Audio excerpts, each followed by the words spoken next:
Informasi pertama, Saudara, datang dari Presiden Joko Widodo yang enggan berkomentar soal namanya yang diseret-seret dalam sidang perselisihan sengketa hasil pemilu 2024. Nama Presiden Jokowi sering disebut oleh tim hukum pasangan calon presiden dan wakil presiden Anies Baswedan Muhaimin Iskandar dan juga pasangan Capres-Cawapres Ganjar Pranowo Mahfud MD di sidang Mahkamah Konstitusi. Tim hukum Anies Muhaimin dan juga Ganjar Mahfud menuding Jokowi terlibat dalam penyalahgunaan kekuasaan atau abuse of power. Bapak Presiden disebut-sebut namanya sebagai abuse of power dan lain sebagainya. Di LK abuse of power apa untuk apa?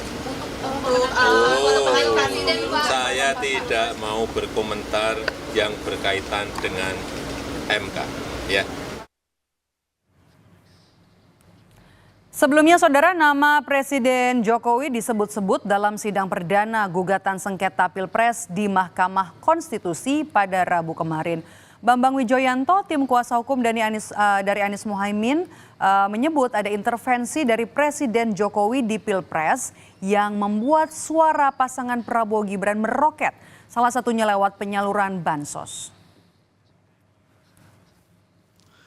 Pelanggaran berupa pelibatan lembaga kepresidenan untuk kepentingan Paslon 02 nampak dan terbukti dari kampanye terselubung oleh Presiden Jokowi dalam berbagai kunjungannya. Ini nanti akan kami jelaskan di bagian lain.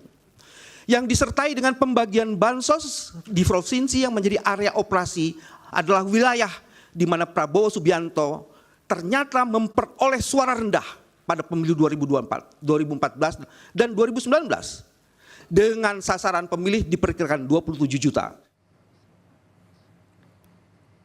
Sementara itu, Saudara, Ketua Tim Hukum Ganjar Mahfud, Todung Mulya Lubis, menyebut Presiden Joko Widodo melakukan nepotisme di gelaran Pilpres 2024 yang melahirkan abuse of power atau penyalahgunaan wewenang untuk memenangkan pasangan Prabowo Gibran dalam satu putaran.